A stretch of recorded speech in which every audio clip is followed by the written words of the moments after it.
Yo, salut à tous, c'est Locan et bienvenue dans cette vidéo qui va être un 2 Minute Tuesday. On va commencer par dire merci à Maxime de m'avoir poussé cette information sur le Discord et d'avoir suggéré que ça soit un 2 Minute Tuesday parce que c'est exactement ce qu'on va faire.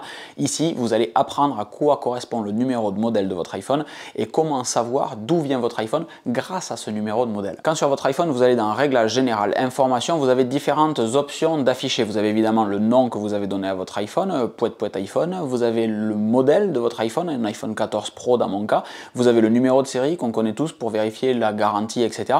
Et il y a aussi ce numéro de modèle mystérieux dont on ignore la signification. Aujourd'hui, tous ensemble, on va apprendre la première lettre de ce numéro de modèle, un petit peu comme à l'école, pour savoir à quoi elle correspond et va nous permettre de savoir d'où provient l'iPhone. J'ignore l'usage des autres lettres et chiffres de ce numéro de modèle. Si vous les connaissez, vous les mettrez dans les commentaires, ça pourra aider tout le monde. Mais aujourd'hui, on se concentre uniquement sur la première lettre et encore une fois, il y a pas mal de choses à faire. Le F, si votre iPhone, votre numéro de modèle commence par un F, ça veut dire que votre iPhone est reconditionné. Jusque-là, rien d'extraordinaire. Si c'est un M, votre iPhone est retail, il est normal, c'est l'iPhone que vous avez commandé chez Apple, sur Amazon, peu importe, c'est un iPhone classique en fait. Si vous avez un N comme Nadine, ça veut dire que votre iPhone, lui, fait partie d'un SAV. C'est un iPhone de remplacement, un iPhone de renouvellement. Donc encore une fois, dans le cadre d'un SAV potentiellement.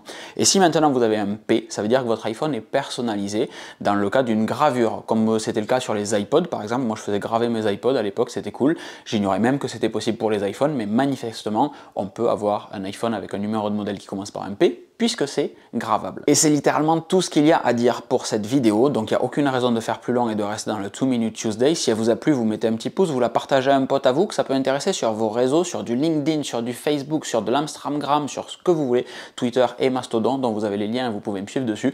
Et si vous n'êtes pas abonné, c'est peut-être l'occasion de le faire. Je vous fais des grosses bises, merci encore Maxime, et à très vite. Ciao, ciao.